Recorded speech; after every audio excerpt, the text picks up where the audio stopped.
Ya podemos ver su pantalla, doctora.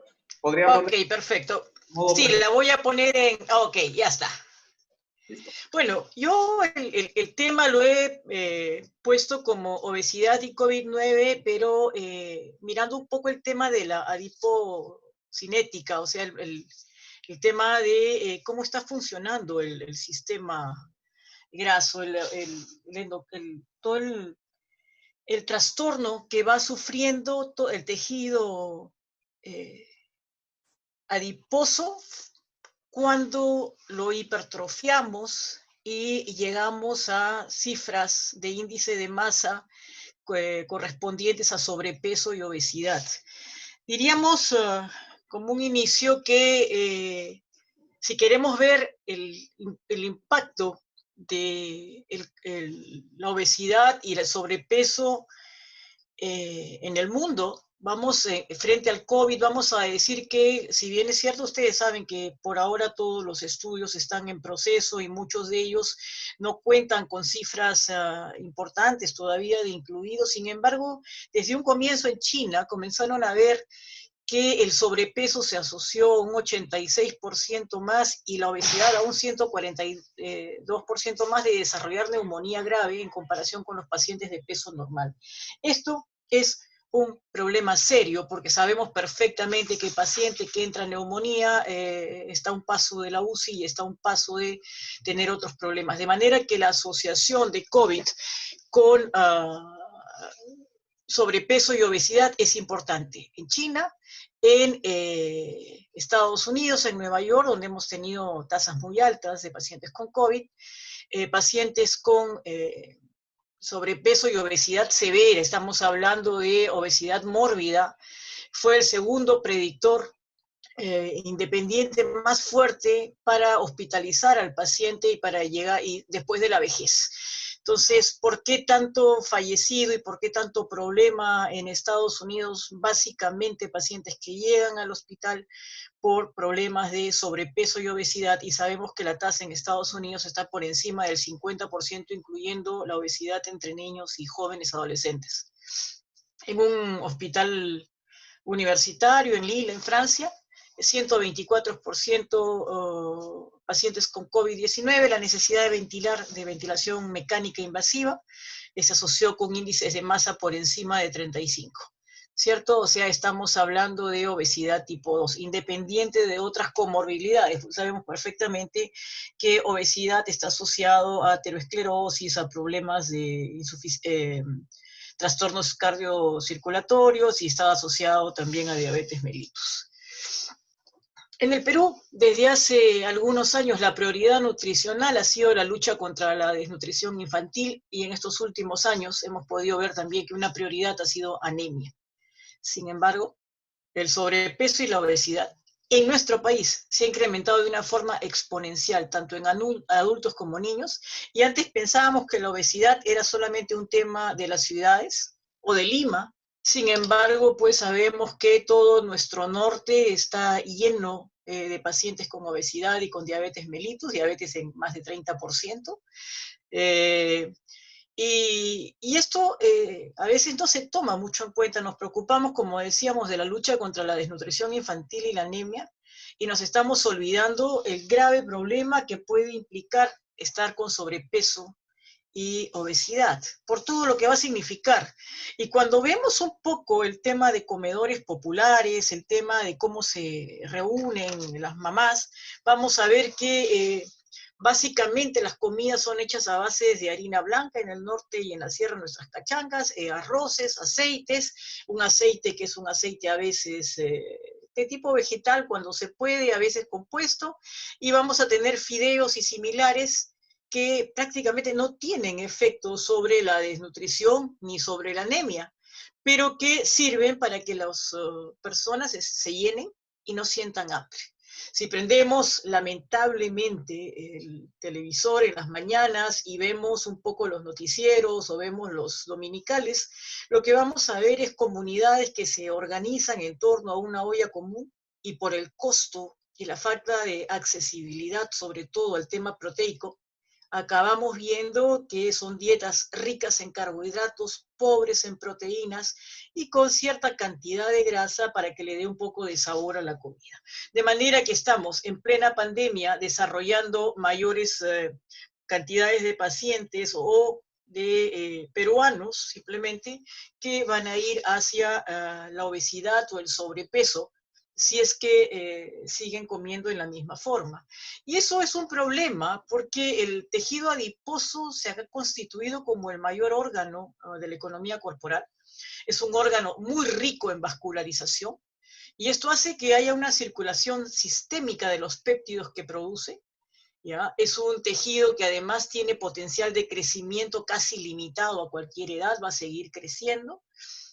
Y en un 60 o 70% son adipocitos que van a ir creciendo dependiendo un poco del acúmulo de grasa y del diámetro, y en circunstancias pueden aumentar hasta 1000 veces su volumen. Entonces, esto es serio, porque mientras más grande el adipocito y mayor actividad tenga, mayor posibilidad tenemos de complicaciones proinflamatorias.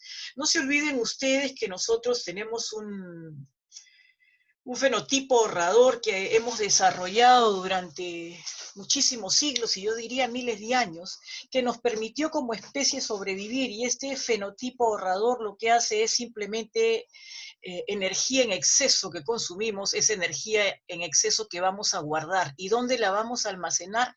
Básicamente en el tejido adiposo. De manera que el adipocito por eso puede ir creciendo y puede ir llenándose de grasa. ¿Y cómo la guardamos? Como triglicéridos, ¿no es cierto? Entonces vamos a tener un acúmulo ahí de grasa, esos lípidos, que van a ir haciendo que el tejido adiposo crezca. No quiere decir que estemos bien nutridos. Quiere decir que estamos comiendo o bien o mal la cantidad energética. Y que no necesariamente, como decían las abuelitas o las tías, la energía es más sana, ¿no? O sea, eso que antes decían las abuelitas, mira qué bonito este bebé, qué gordito, qué rollito, que no sé qué, acabó siendo realmente un problema serio de desconocimiento, probablemente porque antaño la gente tenía una expectativa de sobrevida mucho menor, y esto hacía que la obesidad pues fuera realmente un tema bueno, que la gente fuera un sinónimo de que había con qué comer, que había la posibilidad de comer. Y claro, como la gente a veces no llegaba a los 60 años, pero ahora que tenemos sobrevidas de 80 y tantos años y de 60 y tantos años, y de que muchos de nuestros adultos mayores están sobrepasando los 80 y llegando a los 90, incluso aquí en el Perú, entonces vamos a tener algunos problemas serios de este acúmulo de grasa. El tejido adiposo, recordemos que es un tejido conectivo especializado, es un reservorio de las grasas bajo forma de triglicéridos. No solamente son adipocitos inmersos en una especie de red de colágeno, pero además hay otras células. Hay fibroblastos, leucocitos y preadipocitos que están dispuestos en el momento necesario a fabricar nuevos adipocitos. Expresa y secreta péptidos activos, que son las adipoquinas, y estas adipoquinas tienen efectos en el mismo órgano, autocrinas, pero además también se van hacia otros órganos y sistemas. Por eso es que decimos que es muy vascularizado, y esto le permite salir y a través de la sangre llegar a otros espacios. Expresa receptores que responden a señales aferentes de distintos órganos endocrinos, del sistema nervioso central, entre otros, y esto le permite ser un tejido adiposo que actúa como un órgano endocrino. Va a tener consecuencias metabólicas adversas en su exceso, pero también en su déficit, no se olviden. Entonces, el tejido adiposo diríamos que es el órgano endocrino más grande y mejor distribuido, y la obesidad o el exceso de tejido adiposo visceral, sobre todo, está asociado, lo sabemos todos, a una resistencia a la insulina, que al final va a acabar en un estado de hiperglicemia y va a acabar en diabetes mellitus. Antes se pensaba que solamente estaba asociada a la diabetes mellitus tipo 2 de los adultos. Sin embargo, con el incremento de la obesidad de tipo infantil, juvenil, se está comenzando a ver que en algunos casos, por unos temas inmunológicos, está comenzando también a incrementarse la asociación entre diabetes mellitus tipo 1 y obesidad infantil. Además, asociado a dislipidemia e hipertensión, a estados proinflamatorios y trombóticos, y yo quisiera, por favor, subrayar estos estados proinflamatorios y trombóticos. Porque si ya mi paciente obeso tiene diabetes mellitus, resistencia a la insulina, tiene dislipidemia, ya tengo problemas serios, pero además de por sí la obesidad, aunque no estuviera asociada todavía a diabetes mellitus, ya está asociado a estados proinflamatorios y protrombóticos. Dos temas muy importantes en el desarrollo del COVID, no se olviden, nosotros tenemos fenómenos trombóticos en el COVID y tenemos tema de inflamación severa con una cascada, entonces estos dos temas juegan un papel crucial en todo lo que es la génesis de los mayores problemas que tenemos en nuestros pacientes obesos. La deficiencia de tejido adiposo no está exenta de problemas, también se asocia con un problema del síndrome metabólico, aunque pareciera mentira. ¿Por qué? Por un sistema de compensación. Ese tejido adiposo secreta adipoquinas, ¿no es cierto? Y esto tiene influencia importante en los fenómenos inflamatorios y protrombóticos, y va sumado a la posibilidad de hacer fenómenos ateromatosos y va sumado también a la diabetes. Son sustancias bioactivas que pueden ser ácidos grasos libres, prostaglandinas, hormonas, proteínas, y este tejido, si bien es cierto, regula el balance energético, regula el control del hambre y la saciedad, no se olviden que finalmente nosotros tenemos una corteza prefrontal que decide cuándo comes y cuándo no comes.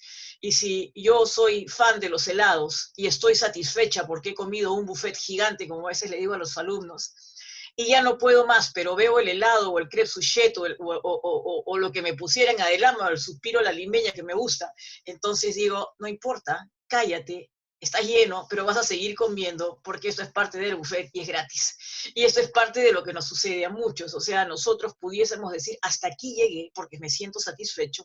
Sin embargo, el hecho de poder tomar la decisión hace que pasemos por encima de estos sistemas de regulación y comamos más de la cuenta. El que esté estresado comerá mientras estudia, y es típico de los estudiantes, por ejemplo, los chicos estudian medicina, que cuando se pasan las malas noches, comen mucho más de lo que hubieran, estudiando en la noche, por ejemplo, comen mucho más de lo que hubieran comido, como si estuvieran sin estudiar. Uno se va a dormir a las 10, 11, 12 de la noche y no sigue comiendo a la 1, a las 2, a las 3. Sin embargo, cuando uno está estresado porque va a rendir una prueba, porque tiene algún problema, simplemente comienza a comer un poco para bajar un poco el estrés. Y esto es parte de la decisión que tiene el ser humano de poder seguir comiendo. Si ustedes observan en la naturaleza, no hay animales obesos, salvo los que viven con nosotros, perros, gatos y algún tipo de animal que nosotros sobrealimentamos o lo dejamos comer de más. En la naturaleza normalmente los animales siguen este control de hambre y saciedad y no seguimos comiendo. Además, el tejido adiposo tiene que ver con el control de metabolismo de los lípidos, la sensibilidad a la insulina, los sistemas del complemento, las cascadas, la homeostasis vascular a través del endotelio y la regulación de presión arterial y angiogénesis, de manera que deja de ser un tema, como siempre muchas veces lo vimos, particularmente, no lo estudiamos mucho en la universidad, se pasaba como un capítulo más a veces en bioquímica, pero más allá no se veía la importancia de este tejido, y como vemos juega un rol importantísimo en todo lo que es el metabolismo. ¿Y por qué se los pongo? Porque tendríamos que revisar cada uno de estos sistemas, pero fíjense ustedes que trabaja con el sistema de proteína inmune y tiene una serie de efectos, no solamente en su espacio, sino a distancia. Y esto va a hacer, ¿no es cierto?, que además tenga receptores de leptina, de factores de necrosis tumoral, interleuquina 6, y netamente ligados a todo lo que son factores proinflamatorios y que los hemos visto repetidas veces en todo lo que es el COVID. Entonces, a tener en cuenta por qué es tan importante y por qué contribuye tanto en los problemas que estamos viendo de pacientes que tienen que llegar a UCI en COVID. Entonces, pensemos como un sinónimo en que el tejido adiposo no solamente es el que nos protege, nos da la termorregulación o nos protege del frío y le da forma al cuerpo como muchos no colegas, porque colegas no, pero sí muchas personas de la calle piensan, sino que el tejido adiposo es un tejido endocrino que de mayor distribución, muy largo. Diferenciaremos los dos tipos de tejido adiposo, el central o visceral y el periférico, para ver que cada uno tiene una función distinta, pero que sin embargo cumplen funciones interesantes dentro de la regulación del metabolismo. El tejido adiposo visceral cuando aumenta, es el que está dentro de la cavidad abdominal, decíamos que era básicamente el que estaba rodeando a los órganos, cuando aumenta, un drenaje directo a la circulación portal, y por ahí va a inhibir la acción de insulina, disminuye la oxidación de glucosa y la utilización a través de este receptor especial de glucosa que suele tener, a pesar de la falta de insulina, la masa muscular, sobre todo el estriado, incrementa la producción hepática de glucosa, incrementa las proteínas de muy baja densidad, entonces va a tener además efectos lipotóxicos sobre las células beta, vamos a tener finalmente obesidad, insulinoresistencia y finalmente diabetes. Entonces, todo este tema de la lipodistrofia adquirida o el síndrome de almacenamiento ectópico de grasa va a hacer simplemente que vayamos a una insulinoresistencia severa, y vamos a tener pacientes que están almacenando, no nos olvidemos de esto, grasa en hígado, grasa en músculo y grasa en células beta, por esta gran cantidad de grasa que ya estamos almacenando como obesidad. Todo esto va a llevar a tener problemas, y sobre todo con el tejido visceral. El subcutáneo es más que el visceral, es el 80% del total de la grasa corporal, sin embargo es un tejido de un metabolismo mucho más lento en comparación del visceral.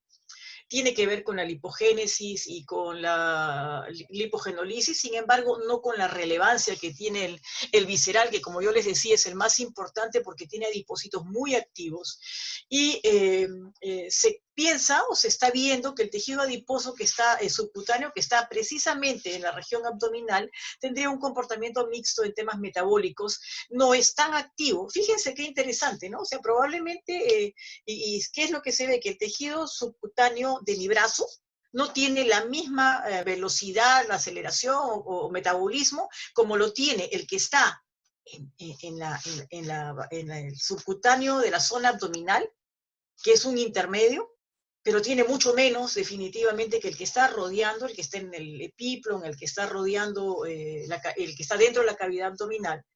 Y la función más destacada del tejido subcutáneo viene a ser pues el aislante térmico y todo lo que pueda hacer la amortiguación mecánica contra los golpes, ¿no?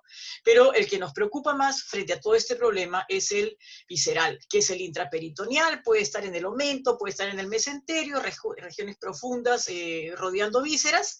Mujeres tienen un poco menos, hombres un poquito más. Sin embargo, las mujeres con la edad comenzamos a almacenar un poco más de tejido visceral, adiposo visceral, y esto hace pues que conforme pasa la edad, aparte de la protección que nos daban los estrógenos, vemos que también este acúmulo de tejido adiposo visceral comienza a hacernos mucho más proclives a problemas, y por eso es que las mujeres después de la menopausia comienzan a tener problemas de infartos que no eran tan frecuentes antes y que eran mucho más frecuentes en el sexo masculino. Hay receptores en este tejido visceral para glucocorticoides, y esto es interesante porque algunas personas dicen yo bajo de peso cuando estoy estresado, y esto es interesante porque estos receptores de corticoides en temas de estrés puede también movilizar un poco de grasa, y se puede bajar de peso en condiciones de estrés físico o emocional. El drenaje portal hace que los ácidos grasos de este tejido básicamente visceral lleguen directamente al hígado, constituyendo un aporte directo de energía para el metabolismo general. O sea, no todo es malo, esto fue hecho y está así porque en el momento necesario, cuando el hombre era un cazador y no tenía refrigerador y no tenía dónde almacenar su comida, necesitaba de este aporte extra directamente del tejido adiposo hacia el hígado. Sin embargo, ahora que la gente come energía en demasía, esto se ha vuelto o se está volviendo realmente un problema, porque el exceso de grasa nos va a alterar también el sistema hepático. La obesidad ha sido catalogado como una inflamación crónica estéril de bajo grado, o lo que se llama una inflamación fría, o sea, va poco a poco, se va transformando poco a poco, en algunos casos puede regresionar, sin embargo nos va a desarrollar pues resistencia a la insulina, diabetes mellitus tipo 2, enfermedades cardiovasculares y, ojo, mayor riesgo de enfermedades autoinmunes y cáncer. Y esto va a traer también problemas del desarrollo del sistema inmune. No se olviden ustedes, mientras más jóvenes comienza la obesidad, más problemas tenemos. Y alguien decía que el problema de la mortalidad en COVID era básicamente de gente de tercera edad y gente con comorbilidades. Sin embargo, cuando llega la pandemia a los Estados Unidos, comienzan a ver que gente tan joven, ¿no es cierto?, comienza a morirse y nadie entendía por qué. Bueno, aquí está, pues, porque en Estados Unidos el incremento de la obesidad en los últimos 20 o 30 años ha sido pandémico, si quieren llamarle de alguna manera, y ha sido un problema muy serio entre sus jóvenes y entre sus niños. Ellos tienen ya casi el 50% de jóvenes y niños obesos y más del 60% de los adultos obesos y obesos severos.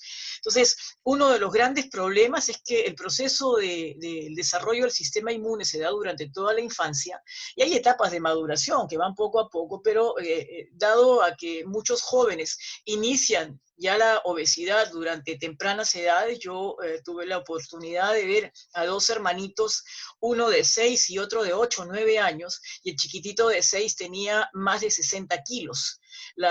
Llegaron con la mamá desesperados porque ya tenían problemas emocionales en el colegio, problemas para comprar la ropa, y la respuesta de su mamá, que era una señora de clase media, media alta, comerciante, fue: quiero darle a mi hijo todo lo que yo no pude tener. Y entonces los chicos comían desde papitas fritas importadas, gaseosas, etcétera, etcétera, etcétera, simplemente por esta especie de poner un balance a lo que yo no tuve y puedan tener. Entonces, esto hace que los jóvenes obesos tengan muchísimos problemas muy semejantes e incluso mayores a los que una persona de la tercera edad que ha llevado un estado metabólico más o menos balanceado. No se olvidemos que los macrófagos es la población inmune primaria en el desarrollo, ¿no es cierto?, de la respuesta inflamatoria. Y los macrófagos del tejido adiposo van cambiando, pasan de M1 a M2, y los macrófagos de ese tejido cambian de ser un tipo M2, que son en defensa de la inmunidad del paciente, a un M1 en la obesidad, y comienzan a secretar citoquinas proinflamatorias. Este es el quid del asunto. Entonces, estos macrófagos viran a ser macrófagos que ya no secretan citoquinas de tipo antiinflamatorias, sino que comienzan a cambiar y esos macrófagos se pasan a secretar citoquinas proinflamatorias, pero además en cantidades muy altas, y comienzan a perpetuar el hiperinsulinismo. Por eso es que en algunos niños ya comienza a verse diabetes tipo 1 inmune en chicos obesos. Ojo, no solamente es el problema de tema, porque nosotros pudiésemos pensar que esto es un tema netamente metabólico.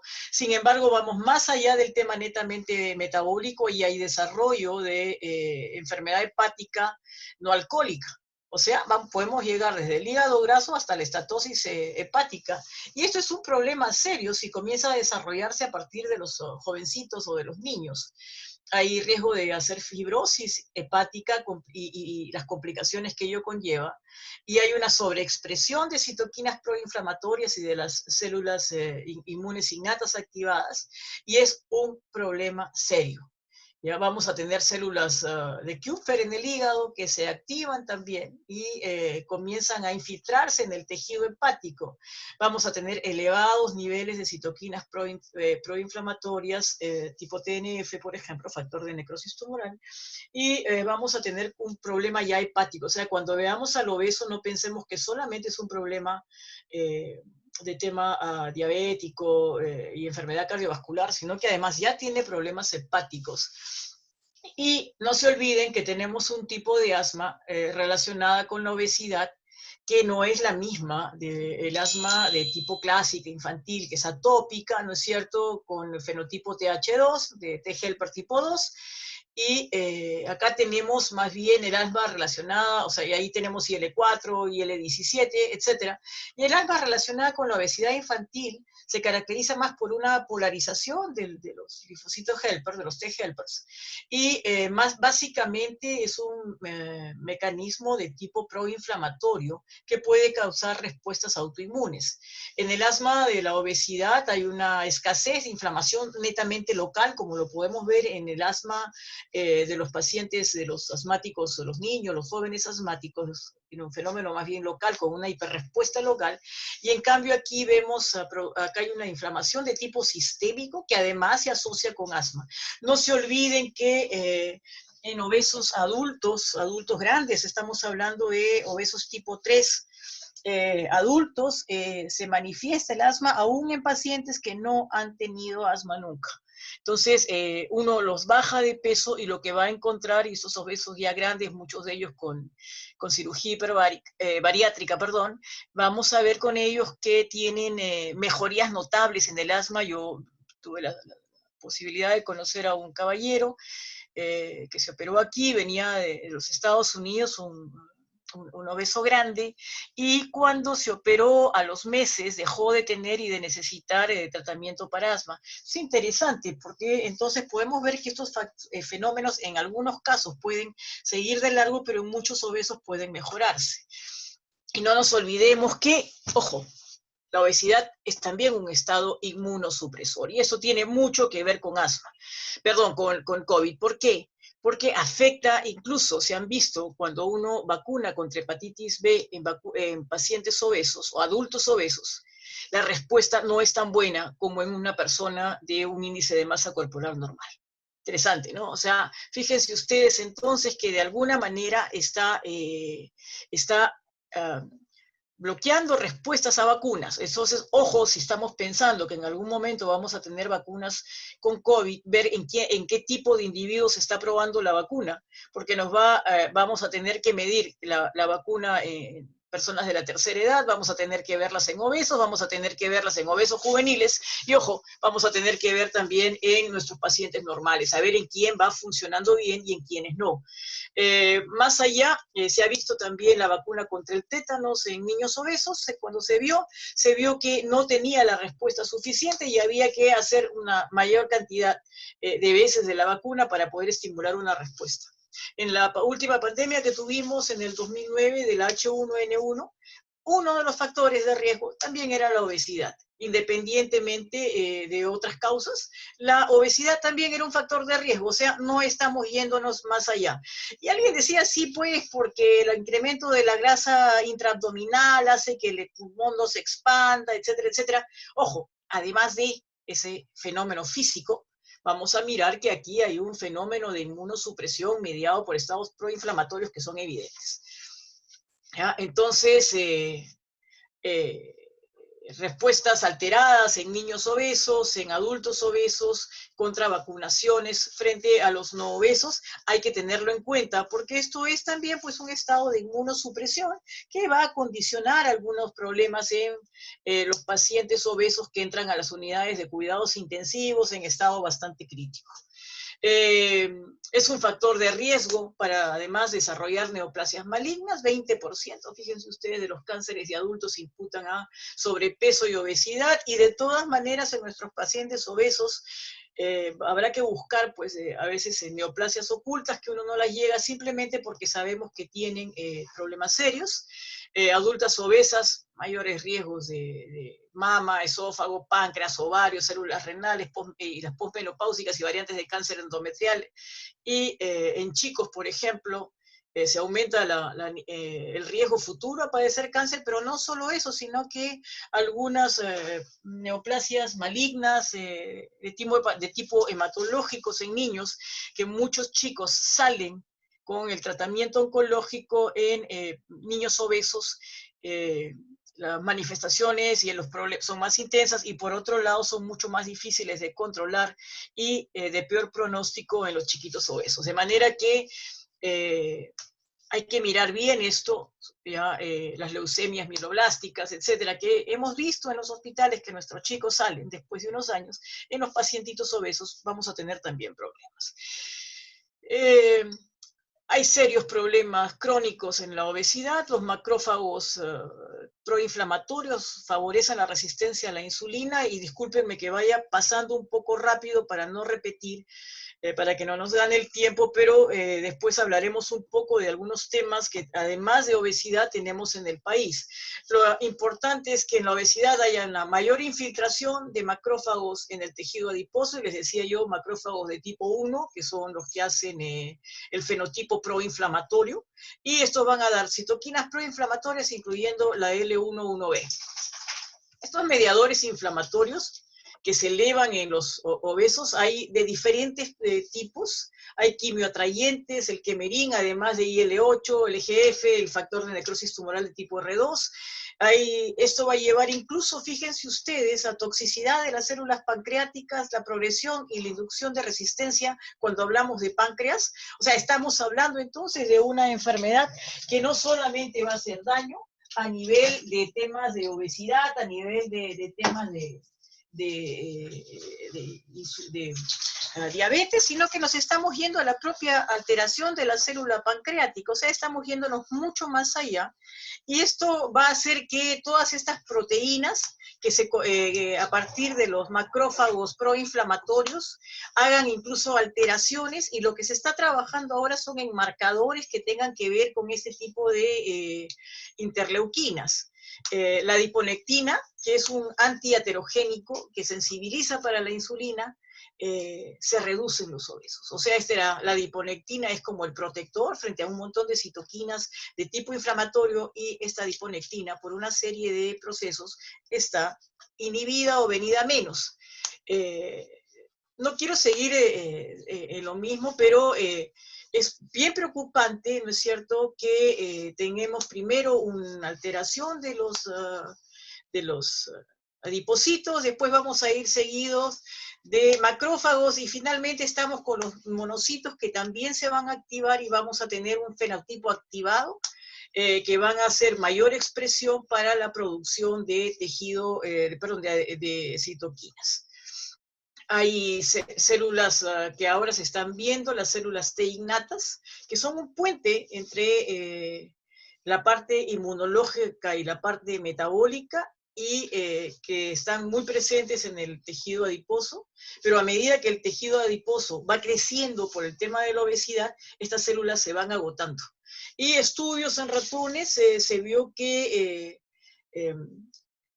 ratones que carecían de este tipo de células habían aumentado de peso, tenían resistencia a la insulina, y tenían básicamente esta polarización hacia los macrófagos de tipo 1, que son los que favorecen la secreción de sustancias proinflamatorias. Cuando se les hace un trasplante y se les pone a estos pericotitos, estos roedores, estas células, lo que se ve es que comienzan a hacer un poco de regresión. ¿Cuál es el gran problema? Que se ha visto que en niños la proporción de estas células disminuyen, y entonces estamos comenzando problemas mucho más serios a edades mucho más tempranas. De ahí la necesidad y la urgencia de comenzar a ver que nuestros chicos no lleguen a obesidad. Entonces existe una asociación íntima, altamente coordinada entre la vía inflamatoria y la vía metabólica, ¿ya? Y estas coincidencias tienen que ver con todas las funciones de los macrófagos y los adipocitos, siendo pues el que dispara, ¿no es cierto?, básicamente es el adipocito. La respuesta está controlada, y es un balance entre sustancias proinflamatorias y las que tratan de suprimirlos, ¿no es cierto? En las principales citoquinas hay citoquinas antiinflamatorias. Sin embargo, cuando comienzan a crecer el tejido adiposo, lo que vamos a ver es que la balanza se va hacia las citoquinas proinflamatorias, y entonces la respuesta antiinflamatoria acaba siendo insuficiente. ¿Por qué? Porque tenemos lentamente que van subiendo las proinflamatorias, ¿no? En algún momento, en la fase, predominan los mediadores de efecto proinflamatorio, luego comienzan a crecer los antiinflamatorios, pero sin embargo esto va a depender un poco de cómo se va comportando el sujeto. Entonces, la respuesta inflamatoria, como les decía, se va a iniciar en los adipocitos, luego viene el reclutamiento de los macrófagos que va a agravar este estado inflamatorio, se alteran las vías inflamatorias, se altera la capacidad funcional, Y el tejido adiposo no solamente va a tener un tema fisiológico, sino que además tiene cambios severos en su arquitectura, incrementa la síntesis de proteínas y lípidos y perturba los nutrientes intracelulares y el flujo de energía. Y lo que se está estudiando ahora básicamente es el retículo endoplásmico del adipocito. Fíjense hasta dónde vamos llegando de simplemente un fenómeno estético, pasando por un problema metabólico. Hemos estudiado citoquinas y ahora estamos frente a todo lo que es el retículo endoplasmático, ¿cierto?, del adipocito. Y por ahí están los estudios ahora y por ahí se está viendo hacia dónde se trabaja. Otro gran problema que tenemos es un incremento del estrés oxidativo con más laceración, más daño, perdón, de lo que pueda hacer endotelio. Van a haber alteraciones en la captura de glucosa por las células endoteliales, daño del endotelio con quimiotaxis de macrófago y más inflamación local. Entonces vamos a tener que, sumado probablemente a la hiperglicemia y la probable diabetes, vamos a tener estrés oxidativo en el endotelio con producción de citoquinas proinflamatorias. Hablemos entonces de trombosis, también asociado al tema de COVID. Y no hablemos más de insulina y dejémoslo ahí, pero fíjense ustedes que el tejido adiposo normal, ¿cierto? Y fíjense ustedes el tejido visceral hipertrofiado, alteraciones de toda la microbiota intestinal, hay hipoxias, hay problemas, hay aumento de los famosos macrófagos de tipo M1, ¿no es cierto?, donde aumentan muchísimo más que los M2, incrementan las adipoquinas inflamatorias, hay una inflamación crónica, hay resistencia a la insulina. No se olviden que también hay daño de las neuronas, hay daño de neuronas y hay este tema de disminución de saciedad. Depende de la persona y más bien muchos pacientes con obesidad no tienen esta disminución de saciedad, sino que siguen comiendo cada vez más. No hay esta disminución de saciedad, realmente están acostumbrados a no moderarse, pero además hay un aumento de depósitos grasos y vamos a tener estos famosos adipocitos hipertróficos, ¿no?, con más problemas y más, o sea, es un círculo vicioso en donde cada vez más crece el tejido adiposo con toda esta cascada de problemas. No se olviden entonces que todo esto nos lleva a daño endotelial, nos lleva a trombosis, nos lleva a incremento de las células proinflamatorias. Habíamos hablado también del asma ligada a lo que era ligado a obesidad. Entonces tenemos ya complicaciones sistémicas, ¿no es cierto?, ya, que van a sumarse a todo el problema de lo que puede ser realmente el COVID, adipocitos, que van a dar citoquinas, que van a tener problemas de derrames cerebrales, como ACVs, como se ha visto realmente en estos pacientes con COVID, cambios mecánicos que van a ir, ¿no es cierto?, hacia el tema de insuficiencia respiratoria, vamos a tener a los problemas que tienen apnea del sueño, etcétera, etcétera, todo por este acúmulo de grasa. Y si queremos ver un poco más, también los estados de hiperglicemia por los daños van a también caer más en cascadas de proinflamación. Y vamos a pasar pues por problemas severos hasta... no va a haber alteraciones con los receptores de leptina, no vamos a tener el paciente que tiene más o menos hambre, etcétera, etcétera. Y vamos a tener realmente serios problemas de inflamación con citoquinas proinflamatorias.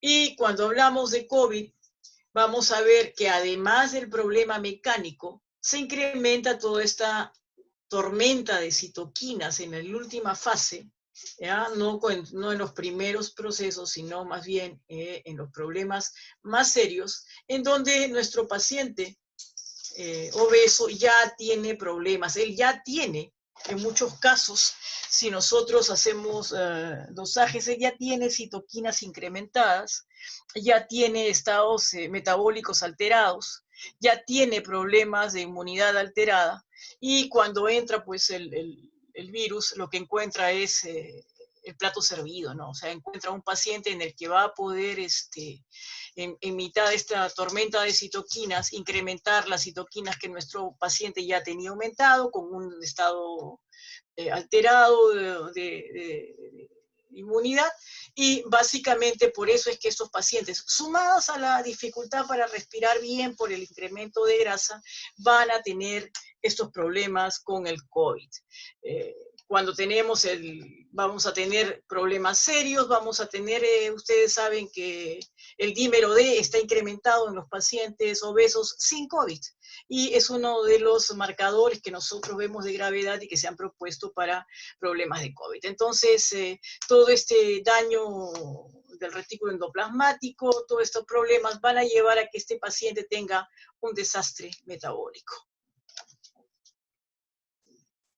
Y si queremos mirar un poco el tejido adiposo de la actividad inmune en el COVID, 25% de los fallecidos eran obesos y con enfermedad cardiovascular, 21% de enfermedad cardiovascular, de manera que el COVID está como factor de riesgo por encima de la enfermedad cardiovascular y de los hipertensos. La obesidad es un problema porque hipoventilan en UCI, y es un estado, como les decía yo, de preactivación. Los receptores AT2 están ausentes en todo lo que son los adipocitos, y por eso el problema en COVID va a ser muchísimo más problemático, y esto tenemos que tenerlo en cuenta. La respuesta está disminuida y las interleuquinas hacen de las suyas para poder ver esta cascada de respuesta inmunitaria en los estadios más avanzados del COVID, ¿no es cierto? Esa tormenta de citoquinas nos va a incrementar definitivamente la mortalidad, mucho más difícil que los pacientes salgan. Esto es simplemente para decirles que los medicamentos que se han estado probando o que se están tratando de utilizar son antagonistas de la IL-6, y lo que están tratando es de bloquear receptores, ¿no es cierto? Y tratando de bloquear los síndromes hiperinflamatorios, y por eso es que se están probando este tipo de medicamentos, sobre todo en nuestros pacientes con obesidad, pudiesen mermar un poco este tema por incremento de citoquinas. Pero por eso en estos pacientes que llegan precisamente a las UCIs, se está intentando ver cuál de estos medicamentos pueden tener algún tipo de eficacia. ¿Por qué nos preocupa tanto este problema de la obesidad? Según el INS, 70% de los adultos en el país tienen exceso de peso. No estoy hablando solo de obesidad, estoy hablando de sobrepeso. Problema, ¿no? Realmente un problema. ¿Y por qué ese problema? Porque estamos más expuestos. Fíjense ustedes que los jóvenes ya tienen sobrepeso. Estamos hablando del Perú, no estamos hablando de Estados Unidos. Y los chicos también. Y ustedes saben en qué parte del Perú hay mayor cantidad de niños obesos y jóvenes obesos. En Tacna. Interesante, ¿no? No por un tema de Lima, sino en Tacna se hizo un estudio con el IPS y se encontraron chicos obesos. ¿Y por qué? Por el estilo de vida. Los patrones de muchos chicos, hijos de migrantes de Puno a Tacna, han cambiado. En Tacna fue interesante ver que ya se comía pollo a la brasa con arroz chaufán y papas fritas. Se come mucho carbohidrato y hay poca actividad física. Y esto ha hecho que nuestros chiquitos ya comiencen a tener obesidad. Pero lo que más nos preocupa es esto, obesidad en la pobreza. Hemos tenido un boom, ¿no es cierto? Y todo el mundo nos premia por todos lados, y eso está bien porque hemos podido crecer, hemos traído turismo, hemos traído recursos para el país. Sin embargo, el hábito que tenemos los peruanos de comer bastante y bien servido, porque muchos de nosotros venimos de provincias, de padres o abuelos migrantes, ha hecho pues que las porciones que nos sirvamos son muy grandes, ¿no? O sea, son porciones grandes. Y en la cocina peruana, sobre todo en la cocina popular, más allá de los chefs, tenemos papa con arroz, ¿no es cierto? O sea, muchas de nuestras comidas son de entrada una papa a la huancaína, de segundo unos tallarines con salsa verde a la peruana, y todavía le ponemos más papa a la huancaína, o comemos tamalitos, o comemos mucho pan, y para los peruanos no hemos almorzado si no hemos puesto arroz o si no ha habido fideos. Y por último, si te comes una carapulcra con sopa seca, tiene fideos, tiene papas y encima le ponen arroz. Entonces, todos estos temas ha hecho que nuestra comida tenga muchísimo, nos sentamos orgullosos, pero además tengamos un estilo de comer muy rico en aderezo, o sea, en grasas, muy rica en carbohidratos.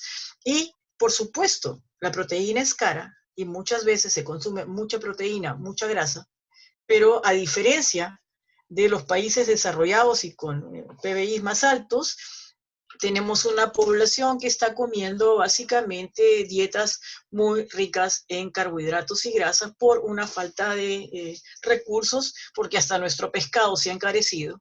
Y antes yo recuerdo que podíamos salir, alguien dirá que vieja está esta doctora, pero podíamos salir a comer un ceviche, el ceviche, y no era un esfuerzo. Un ceviche ahora puede estar en 40, 50, depende de dónde lo comas, soles, y eso hace pues que sea un poco más complicado para la población comprar. El pescado se ha encarecido tremendamente, a pesar de que tenemos uno de los mares más ricos del mundo. Y en general el producto proteína es caro en nuestro medio, y esto hace que gran parte de la población tenga pues esta famosa obesidad en la pobreza, por encima de pensar en cualquiera de las complicaciones. La idea es llenarse, la idea es saciarse, y la idea, independientemente de este problema, incluyéndonos a los médicos, porque tampoco nos podemos relevar de este tema, tenemos serios problemas, a pesar de que sabemos que el obeso es una bomba de tiempo. ¿Y a qué me refiero con obesidad en la pobreza? Obesidad en la pobreza es el obeso, ¿cierto? Que es un obeso, a diferencia del otro obeso de país desarrollado, es un obeso que es un obeso por haber comido grasa, nuestro famoso chicharrón con pellejito de chancho, ¿no es cierto? Le ponemos el pellejito de chancho por todos lados y le ponemos la manteca por todos lados. Es un obeso que ha engordado básicamente por comer grasa y por comer carbohidrato. La comida peruana es muy rica en carbohidratos. ¿Y cuál es el gran problema de este obeso en la pobreza? El gran problema de este señor o de esta señora va a ser que este obeso, su sistema inmune está venido a menos. ¿Por qué? Porque tiene los dos problemas.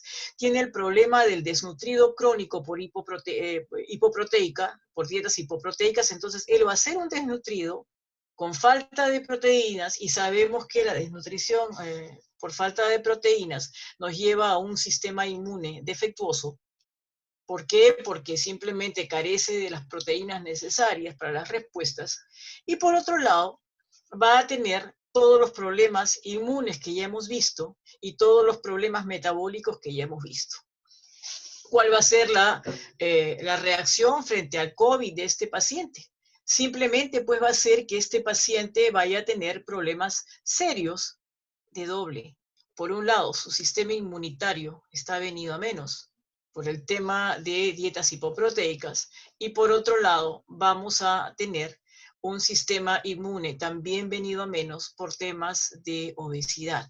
Entonces vamos a tener al paciente que está desprotegido frente al COVID, ¿no es cierto? Porque su sistema inmune está venido a menos. Encima, por ser obeso, va a tener problemas en las cascadas, en complemento, en trombosis, va a tener problemas en el tema de la tormenta de citoquinas. Y finalmente, por eso es que vamos a tener problemas de pacientes fallecidos y pacientes que no acaban de mejorar. ¿Por qué en algunos países, por ejemplo en Estados Unidos, ha habido tanta muerte? Porque simplemente los que se han muerto han sido hispanos y habitantes de raza negra, en cuyos estilos de vida hay una buena cantidad de obesos y hay un tipo de alimentación de comida que no es la mejor. Entonces vamos a tener una serie de problemas en nuestro Perú con este tipo de pacientes. Y yo les decía al comienzo que tenemos pacientes, tenemos gente en la zona de Piura, y hay un estudio interesante que hicieron el doctor Calderón ahí también estuvo Mario Subiate hace muchísimos años, en donde pudieron ver que había una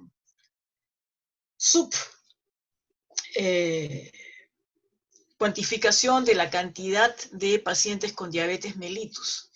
Pero entonces si le sumamos al paciente que no se cuida, que bebe alcohol, paciente, a veces ya han visto ustedes que aquí el problema son los adipocitos de tipo central, entonces son los obesos centrales, que no se les ve a veces gordos, solamente se les ve los tradicionales barrigones o panzones. Entonces vamos a ver que estos pacientes pues tienen todas las de perder. ¿Por qué? Porque si sumamos todo, simplemente lo que vamos a ver es que tienen todas las condiciones para tener problemas diabéticos, muchos de ellos hipertensos, obesos centrales, no bien nutridos, además con problemas de ingesta excesiva de alcohol. Todo esto suma pues a que tengamos una población de riesgo. Y si quisiéramos ver por dónde se vienen los problemas, tendríamos que ver pues que tendríamos que chequear nosotros a nuestros obesos pobres, porque ellos van a tener todas las posibilidades de complicarse. Acá ellos son personas de riesgo de saque y deberían tener algún tipo de control especial, no solamente nuestros adultos mayores, porque se ha incidido mucho en que los adultos mayores no salgan o estén resguardados, sino que deberíamos insistir en nuestros adultos, y nuestros niños y nuestros jóvenes y nuestros adultos obesos, porque ellos van a tener problemas. Son un grupo especial, aunque no tengan otra comorbilidad, el solo hecho de ser obesos les va a traer problemas. Creo que con esto nos hemos más o menos visto a mí me dijeron que era media hora, discúlpenme, me he ido a casi ya una hora de conversa, pero creo que es un tema importante y a veces los seguros no nos cubren los temas de obesidad. Pacientes obesos muy grandes tienen que reunir a veces sus recursos para poder operarse. El Seguro Social de Salud está en este momento haciendo cirugías bariátricas para hacer el control, pero son un grupo importante, valioso, que tendríamos que tenerlos durante y pasando la pandemia, porque nos estamos yendo ya hacia ser un país con obesos cada vez más grandes, y una obesidad más, y un sobrepeso y obesidad más generalizada, incluso en nuestros chiquitos. Entonces, creo que el tema, junto con el COVID, es un tema que nos va a dar para poder pensar y para poder estructurar algunas cosas, ¿no? Yo miraba un poco a los policías, muchos de los que han fallecido eran policías por encima de los 50 años, pero uno miraba la contextura, lamentablemente, y eran gorditos.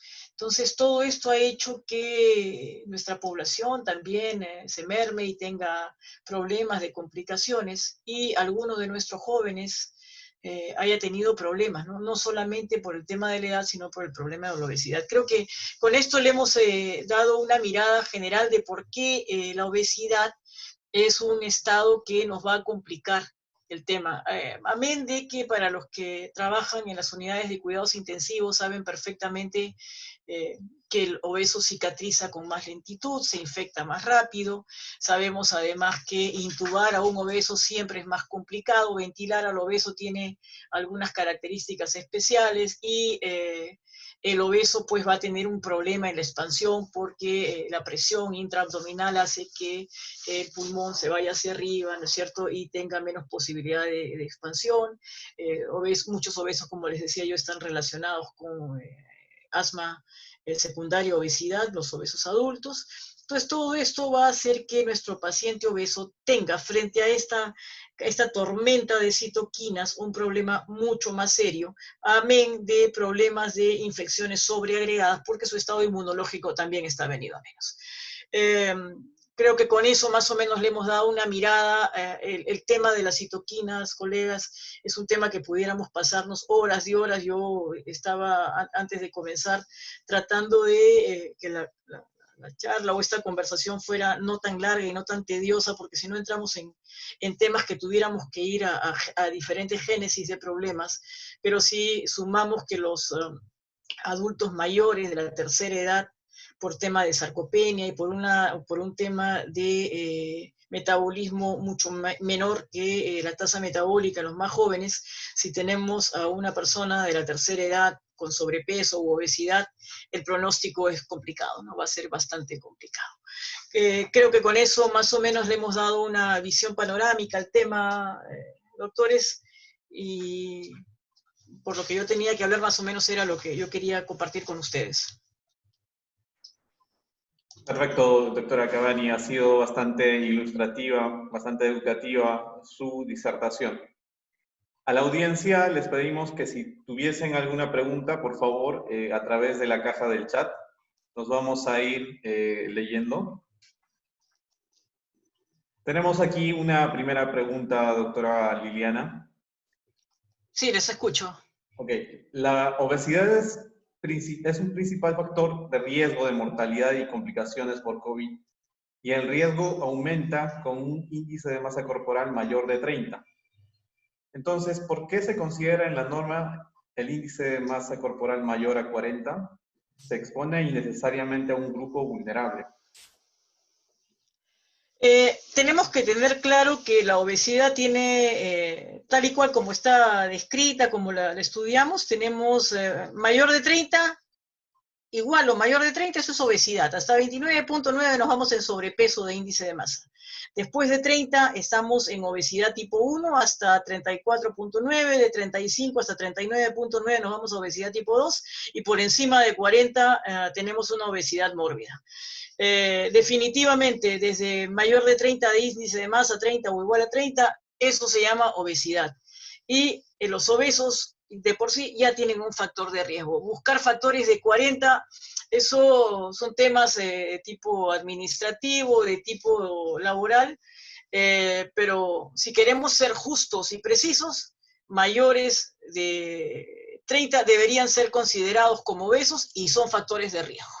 Eso tal y cual. Entonces, no es que la obesidad comience, es que la obesidad se va gestando y aún los de sobrepeso van teniendo ya problemas. Lo que pasa es que tenemos que poner parámetros para que alguien no diga, me parece que es obeso o me parece que no es obeso. Y entonces, para eso se ha hecho pues un acuerdo que todo el que tenga índice de masa corporal mayor tiene que estar ahí, pero ojo, no estamos hablando solamente de índice de masa, colegas, estamos hablando de el perímetro de cintura. Y entonces hemos visto que el tema no solamente es el peso corporal total, ¿cierto? Porque los índices de masa no se pueden aplicar en pacientes que están edematosos o en gente que hace una actividad física muy intensa y entonces tiene mayor crecimiento de lo normal. Son patrones que están aparte de este índice. Pero recuerden ustedes que tenemos perdón, tenemos un tema de la obesidad de tipo central. Y eso no se ha contemplado en la norma, colegas. El obeso central es aquel barrigoncito o el panzoncito, o es el que vemos en la playa jugando, que la barriguita le sobresale por encima del borde de la ropa de baño. Y ese es un obeso central. Y ese obeso central está en peligro. ¿Por qué? Porque a pesar de que su grasa periférica no esté muy incrementada, como es el obeso completo, el índice de masa corporal puede o no estar alterado en este obeso central, ¿no es cierto? Más de 88, más de 102 en varones, y ese obeso central, simplemente midiéndole el perímetro de cintura, tiene riesgos, y la relación del obeso central, ¿no es cierto? Es importante, porque recuerden ustedes que el obeso central también hace síndromes relacionados con este síndrome metabólico, y también va a ser el problema de estados proinflamatorios. ¿Por qué? Porque quien más produce citoquinas inflamatorias es justamente el adipocito de tipo central. Entonces, no está puesto en la norma, es un tema probablemente de los colegas que tienen que ver también con el tema de cuidados de los trabajadores, de los médicos que se dedican precisamente a esto, pero yo creo que tendríamos como médicos que mirar, porque también están en riesgo los obesos de tipo central. y ellos no van a tener un problema de índice de masa alterado. Entonces, ahí tenemos dos cosas, ¿no? Ahí tenemos dos cosas. Y dramáticamente muchos médicos están con obesidad, de repente no la obesidad completa, con índice de masa por encima de los 30, pero sí están con una obesidad central. Y es bien frecuente en los peruanos, ¿no? O sea, miremos cuántos barrigoncitos tenemos, hombres y mujeres, y vamos a ver que allí vamos a encontrar obesidad central, o sea, piernas delgadas, brazos delgados, pero un abdomen prominente. Bastará con ir a nuestros hospitales muchas veces y ver nuestros abdomes en delantales para ver que tenemos pacientes que tienen problemas. Entonces, aquí como médicos tendríamos que hacer una reconsideración y ver si también podemos incluir en la norma los obesos centrales que van a estar en riesgo, sobre todo a los que trabajan en el campo de la salud y que van a tener una exposición directa con el paciente, ¿no? Por el tema de la cantidad de cuánto vamos a tener de carga viral, etcétera, etcétera. De acuerdo, doctora Liliana. Tenemos aquí una siguiente pregunta. ¿Qué hacer con los pacientes con sobrepeso y obesos en la actualidad? Pues para poder lograr el bajar de peso y demás aspectos, esto tomaría tiempo. ¿Existe algo práctico o rápido para poder controlar esta situación? No, con los que ya están haciendo problemas, problemas metabólicos, bueno, ya deberían estar con metformina, pero los obesos y no existe medicación mágica para bajar de peso. He sabido que las dietas con muy bajas calorías tienen un serio problema. Funcionan las 2, 3 primeras semanas, después la tasa metabólica tiende a bajar y vamos a tener que los pacientes hacen el famoso fenómeno de rebote que lo conocemos muy bien. Además, no está indicado, sobre todo en obesos grandes, tener mucha actividad física, porque incluso puede ser contraproducente. Entonces, lo que habría que comenzar a hacer son dietas mucho más racionales. Vamos a mejorar la cantidad de ingesta de fibra, que eso llena y además quita un poco el hambre, pero además nos va a prevenir algunos cánceres de tracto digestivo, colon, por ejemplo. Vamos a comenzar a bajar poco a poco de peso, o sea, bajar muy rápido de peso no está indicado, pero creo que pudiéramos dejar de comer algunas cosas y favorecer las dietas con menos contenido calórico y por otro lado, modular un poco las porciones que servimos, ¿no? Las porciones que servimos suelen ser grandes. ¿Qué pudiéramos hacer? ¿Comer un poco menos? Sobre todo las raciones de carbohidratos, que las comemos muy ricas aquí en el país, nuestra dieta es muy rica en carbohidratos. Mejorar un poco el aporte proteico. Yo alguna vez conversaba con señoras de clubes de madres y mirábamos un poco lo que comían, ¿no? Y eran dietas muy ricas en arroz, en fideo, en papas. Y yo les decía, bueno, ¿y por qué no compramos un poco más de huevo? ¿Y por qué no hacemos tortillas con proteína de más alto valor biológico, como es la clara de huevo? Y comencemos a comer un poco más sano, ¿no? Yo creo que es un tema de educación, es un tema de que además los médicos tenemos que saber de nutrición, es una materia que a veces no la vemos, pero que está muy asociada a lo que es enfermedad. Entonces, una dieta no muy baja en calorías, o sea, una dieta 1.200 calorías, mirar que haya pues un aporte balanceado, el famoso 50, 30, 20, ¿no es cierto? 50% de carbohidrato, 30% de las calorías en grasa, o podemos bajar un poquito menos y pasar un poquito a más proteína, pero la idea sería esa, o sea, mayor cantidad de fibra, bajar un poco las calorías en general. Y es un problema porque, como les decía yo, la obesidad en la pobreza es un tema importante en el Perú, la capacidad económica de nuestra gente y ahora con la pandemia se ha venido a menos. Entonces la posibilidad que tenemos de dejar a la gente sin carbohidratos, sin fideos, que está haciendo básicamente lo que ayuda a mantenerse, va a ser un poco difícil, pero sí creo yo que instituciones estatales deberían comenzar apoyar un poco a las familias con menos recursos, justamente con enlatados, porque ya hemos visto que no tienen refrigeradores donde poder poner la comida, pero no perecibles que puedan tener proteína, ¿no? Y tratar de ver, pues, porque realmente necesitamos que nuestra población comience a nutrirse un poco mejor. Ejercicio. Bueno, yo no sé cómo, si podemos hacer ejercicio, particularmente yo vivo en un departamento chico, así que ahora que han abierto la posibilidad de salir, realmente me asusta. ¿Por qué? Porque la gente está corriendo sin mascarillas. Ustedes van aquí al malecón y van a poder ver gente que está corriendo realmente sin mascarilla. Bueno, si puedes correr sin mascarilla, vas a tener que guardarte porque la posibilidad de que reabramos los contagios va a ser importante, ¿no? Yo creo que el hecho de levantar la cuarentena o de que estemos abriendo puertas no significa que el problema ha pasado, basta con que estemos mirando nuestros hospitales y nuestras UCIs y ya no hay más sitio, esa es la realidad. Pero hay que tener cuidado y si me preguntan un poco qué he hecho yo después de salir del decanato, bueno, yo he comenzado a comer mucho más verduras, hemos dejado un poco los carbohidratos y realmente ha sido efectivo, ¿no? Se ha podido bajar un poco de peso y ejercicios que se puedan hacer dentro de casa, cosas que podamos hacer para los obesos tipo 3, los mórbidos. Básicamente es movimiento de extremidades y movimiento de cuello, no pueden hacer más hasta bajar porque si no vamos a tener lesiones articulares, pero en la medida de lo posible comenzar a caminar, ¿no? Yo creo que la gente que está con sobrepeso y sobre todo los obesos, decirles sal a correr o sal a hacer alguna cosa es un poco más complicado, pero sí actividades reguladas para cada uno. Y bueno, tenemos, sí. tenemos aquí un par de preguntas más. En ese sentido, ¿sería fundamental la labor del nutricionista? Uno. Y la segunda pregunta, ¿cuándo se indicaría la cirugía correctiva? Ok, dos cosas.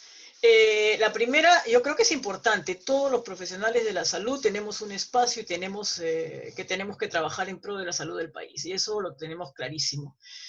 Creo que es importantísimo la presencia de nutricionistas, por ejemplo, en los colegios. Mirando a los chicos que comen, yo creo que habría que entrenar a los chicos desde el colegio a aprender a comer, porque al final la mayor parte de ellos van a ser futuros padres de familia, para que aprendan a comer y a cocinar y a invertir lo mejor posible el dinero que se pueda tener. Eso es uno. Dos, es importantísimo hacer prevención de obesidad. Y allí las nutricionistas y los nutricionistas tienen una labor muy importante. Y tercero, en los hospitales y incluso en el primer nivel de atención deberían haber expertos de nutrición, nutricionistas que puedan guiar a las personas, incluso a la comunidad completa, a cómo comer y cómo comer mejor. Yo creo que hacer la prevención va a ser lo mejor. Tratar al obeso una vez que ya está con todos los problemas, bueno, sí, es importante, pero en un país como el nuestro, hacer prevención tendría que ser lo ideal, ¿no? Y eso debería comenzar desde el colegio. Cuando los chicos aprenden a comer, y se los digo por atletas de alta competición con los que he trabajado, aún siendo muy chiquitos, ellos entienden perfectamente y saben poner objetivos y lograr objetivos.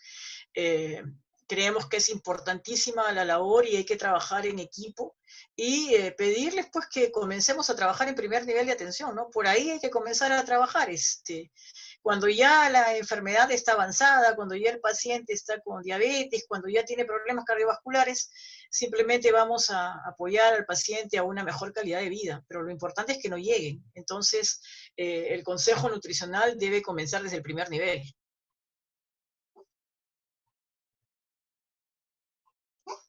Ok, doctora, respecto a la segunda pregunta, ¿cuándo se indicaría una cirugía correctiva?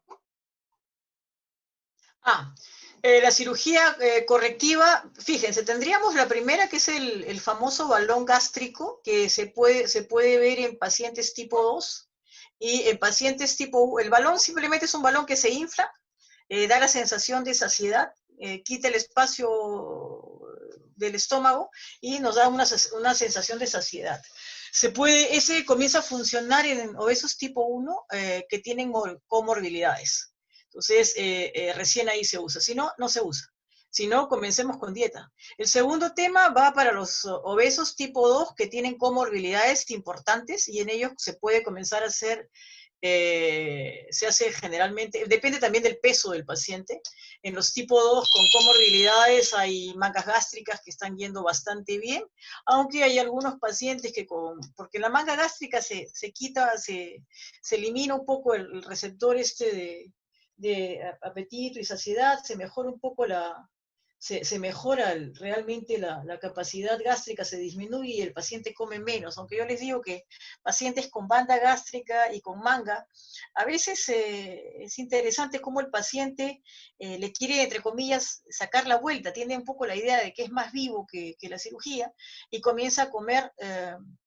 Tenía una paciente que se tomaba 1 litro de helado de ese Pesiduri al día y no entendíamos por qué no bajaba después de una banda gástrica. ¿Y qué era? Que tomaba el helado por cucharaditas y al final se tomaba igual 1 litro de helado todos los días o competía con su hija para ver quién se podía comer una caja de granola al día y como eran cosas chiquitas, al final en la banda gástrica se le iban pasando. En la manga disminuye la sensación de hambre, pero además también disminuye la capacidad, funciona bastante bien, obesos grandes, y el obeso más grande, el obeso con problemas tiene, pues, que es un obeso mórbido, no es un obeso tipo 3. Ese obeso mórbido, grande, puede ir desde la manga gástrica, pasando por el tema de los bypasses, ¿no? Pero son obesos grandes, ¿sabes? O sea, no lo vamos a utilizar en un paciente tipo 1, un bypass, nada. Generalmente son 2 con comorbilidades, ¿no? Obeso tipo 2 con comorbilidades y en los obesos tipo 3, ahí van las cirugías bariátricas. Van bien, bajan de peso, con algunos temas que bien saben las nutricionistas que trabajan en eso, los cirujanos, los endocrinólogos, que hay que hacer algunos suplementos de vitaminas, hay algunos suplementos que hay que dar, pero va bastante bien, pero es el último eslabón y no cualquiera puede ir, ¿no? Un sobrepeso, un obeso tipo 1 generalmente van a ¿cómo se llama?, a dieta y en todo caso a un balón intragástrico, ¿no? Que se retira después de 6 meses por los efectos colaterales más o menos, se desinfla y se saca.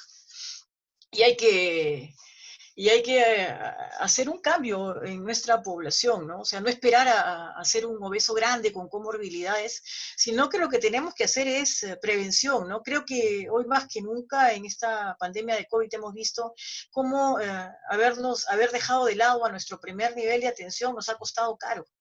Probablemente si hubiéramos trabajado el primer nivel, por supuesto, con buen equipo de protección, con todas las de la ley, conjuntamente con nuestros niveles más altos de hospitales y UCIs, de repente los resultados hubieran sido mejor. Entonces, este primer nivel de atención tendría que ser un sistema de contención y además un sistema para que la gente aprenda, nuestros pacientes aprendan a comer menos. Ojo, no solamente estamos hablando de Lima y de las ciudades grandes, Piura, Tumbes, Chiclayo, Lambayeque, tienen tasas altas de pacientes grandes, pero ojo, también nuestra selva, o sea, nuestra selva, Ucayali está teniendo pacientes grandes. Bastaría con darle una miradita a los índices de obesidad y deberíamos comenzar a cambiar el estilo de vida y a ver nuestras comidas, ¿no? O sea, en nuestra sierra mucha gente casi no come proteína, una alimentación a base de tubérculos, enseñarles a comer mejor y a tener un sistema de alimentación más acorde, ¿no? Y de acuerdo a lo que hacen, ¿no? Tenemos mucha población, yo me incluyo entre ellos, de familias de migrantes a Lima, de la costa, de la sierra y de la selva. Y nuestros ancestros, nuestros abuelos trajeron sus costumbres y muchos de ellos tenían chacras y tenían que salir a trabajar la tierra o trabajaban en trabajos duros. Entonces el requerimiento calórico era importante y de ahí el tipo de comida rico en carbohidratos que comían. Pero cuando se llega a la ciudad, no se camina, no se hace actividad física, salvo la pichanguita del domingo, que no es la mejor, por cierto. Entonces, este sistema tiene que cambiar, ¿no? tiene que cambiar. Entonces es diferente, por supuesto que está diferente, o sea, no va a comer pues igual un campesino que sale a las 4 o 5 de la mañana y regresa a su casa a las 4 o 5 de la tarde y ha estado trabajando con un gran esfuerzo físico, el minero, no pueden comer igual que el que está en la oficina. Sin embargo, pues nuestros platos típicos siguen siendo lo mismo. Entonces hay que mirar. Y yo les daba el ejemplo de estos chicos en Tacna, ¿no?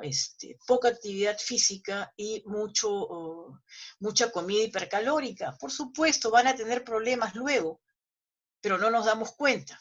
Y habría que ver, pues, lo mismo en las zonas donde hay mucho calor, ¿no? Cuánto de actividad física hacen, cuánto pueden hacer. Alguna vez dimos una charla en Iquitos y me decían, pero doctora Liliana, salga usted a correr o salga a hacer deporte.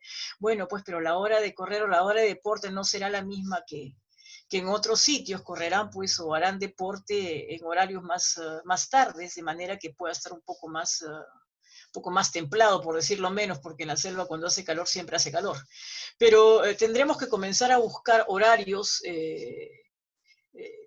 mirar un poco todas estas cosas, ¿no? El sistema de guardar energía es un sistema que está muy bien implementado desde que hemos comenzado a ser humanos. Y difícilmente, como les decía yo alguna vez a los alumnos en las clases en medicina, vamos a poder tener la píldora mágica que baje de peso, o la hierba mágica que baje de peso, o la cosa mágica que baje de peso. Esto es un tema de perseverancia, de seguir comiendo, de mirar las cosas con calma y de bajar de peso más que otra cosa para estilos de vida saludables, ¿no? Tenemos que aprender un poco más. Ahora, yo miraba el tema de la bicicleta y de que nos hagamos bicicleta. Doctor, ¿usted monta bicicleta? Sí, claro, yo tengo la bicicleta abajo y la tengo lista además porque bicicleteo, a mí me encanta el deporte.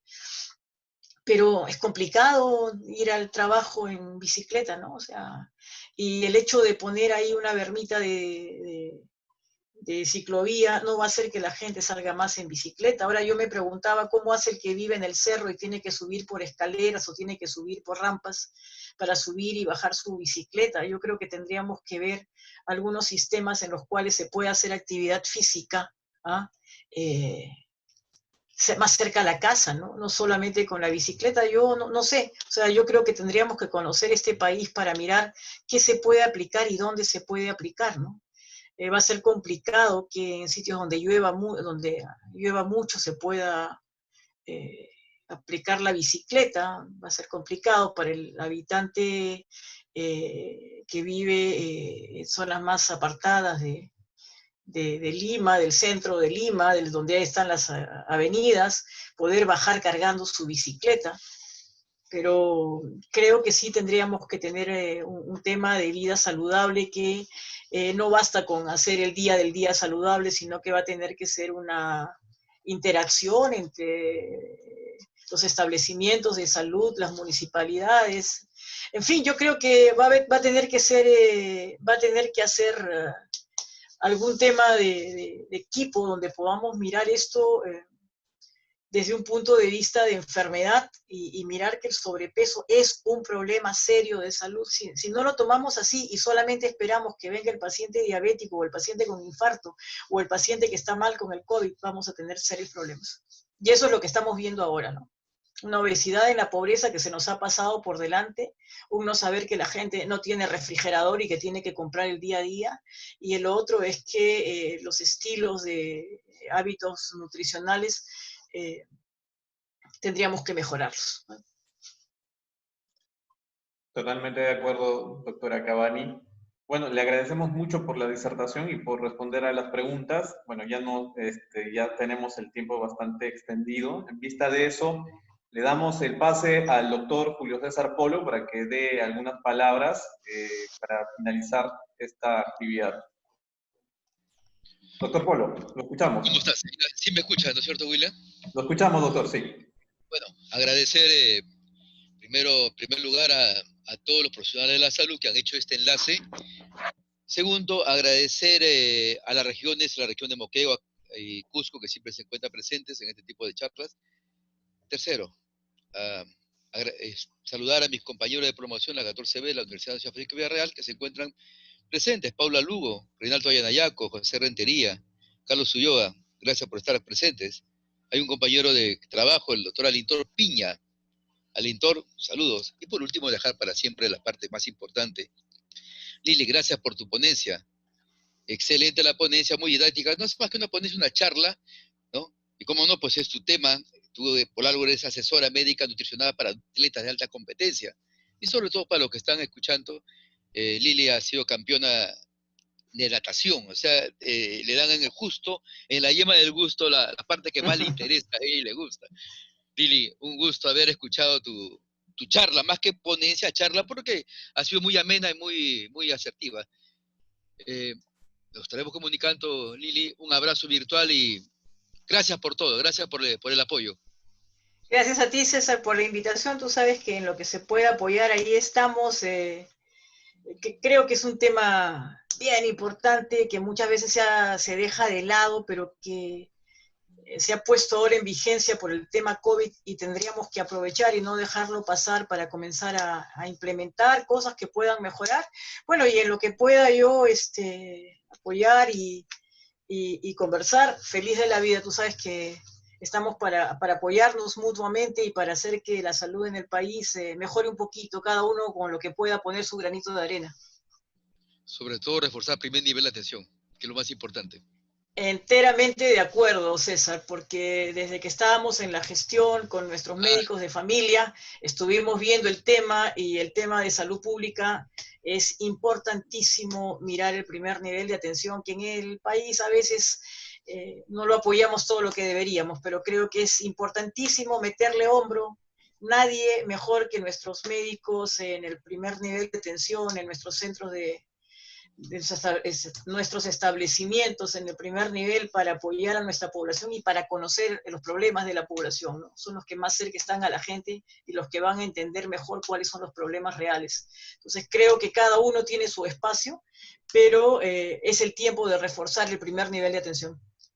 Sí, pues por eso mismo nos enfocamos con tu gestión con el segundo Congreso Nacional e Internacional de Salud Pública, enfocado sobre todo al primer nivel de atención y dándole pues el homenaje a nuestro eximio docente, el doctor Tejada, David Tejada. Así es, qué bueno que lo traigas a correlación, porque don David pues tenía el tema de querer la salud con todos, para todos y con todos, ¿no? Nadie puede quedarse ajeno, y creemos que lo más importante es que la población se empodere de su salud, o sea, cada uno es responsable de su salud, y nosotros, el equipo de salud, los profesionales de la salud, los que trabajamos en salud, los acompañamos, los ayudamos y los mejoramos. Pero cada uno tiene que tomar conciencia de su propia salud para hacer prevención y no solamente esperar estar enfermos para acudir a curarse. Sí, pues así mismo, Lili, ese fue el lema del Congreso. Ese fue el lema. Así es, gracias, así Lili, es.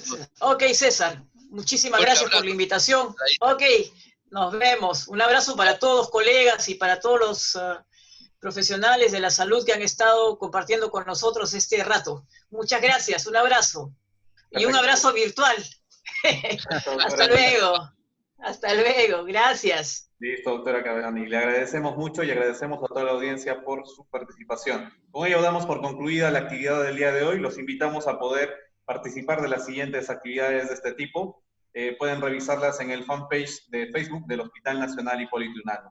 Dicho esto, damos por concluida esta actividad. Muchas gracias. Hasta luego.